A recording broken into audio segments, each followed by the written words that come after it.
Trump publicly stated that he is now very willing to visit China and have face-to-face discussions with China on economic issues and foreign policies.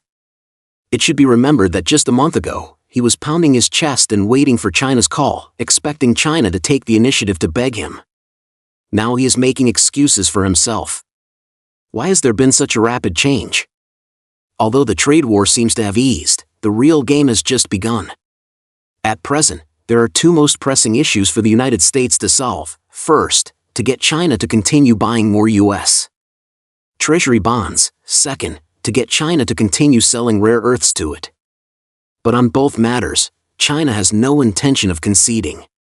The first is U.S. Treasury bonds. The Trump administration hopes China will buy as many as possible to ease America's fiscal pressure.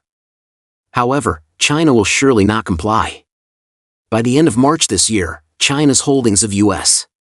Treasuries had decreased by $18.9 billion from February, dropping to $765.4 billion in total. Its ranking in U.S. bond holdings fell from second to third. Why the reduction? Because the credit of U.S.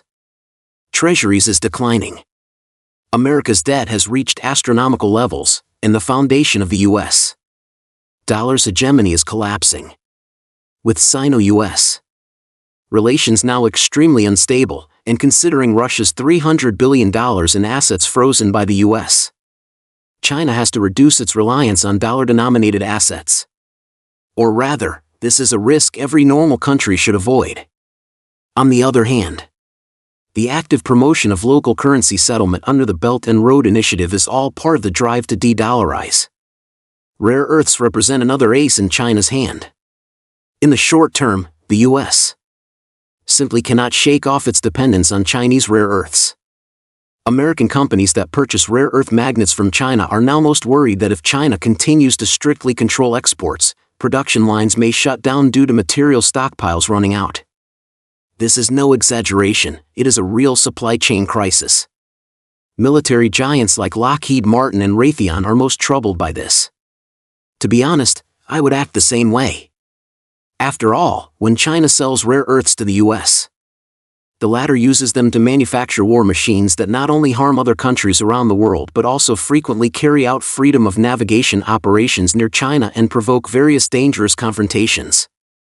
Therefore, China's control over rare earth exports is by no means a spur-of-the-moment decision, but a response to the U.S.'s long-term dangerous behaviors. It is said that current export controls require registration of every gram, including where it is shipped and for what purpose. If it is for military use, it is simply impossible. The U.S. has also considered alternative solutions. For example, provoking the Russia-Ukraine conflict to take away Ukrainian rare earth mines at low prices. Attempting to occupy Greenland, also with the aim of acquiring its rare earth mines. And investing in processing plants in Australia. But rare earth separation technology is complex, and related patents have basically been fully applied for by China. Moreover, the investment cycle is long. With the current capabilities of the United States, it cannot afford to do it alone, and its allies cannot help either. Now, China's tough stance has left Trump restless. With the debt due in June, he wants to visit in person, believing his prestige is enough to secure Chinese concessions through a summit. But in my view, he overestimates himself. He thinks his personal intervention can make China relax export controls and buy more U.S. Treasuries. However, given the U.S.'s recent actions and insulting rhetoric, this is unlikely to yield results. After all, the U.S. has not fundamentally changed its policy toward China. Technological blockades, supply chain decoupling, and financial sanctions, none of these measures have been reduced. If you truly look at it from a third-party perspective, it is not hard to see that the U.S. has always been using China's own weapons against China. So here's the question, if you were in China's position, what would you do?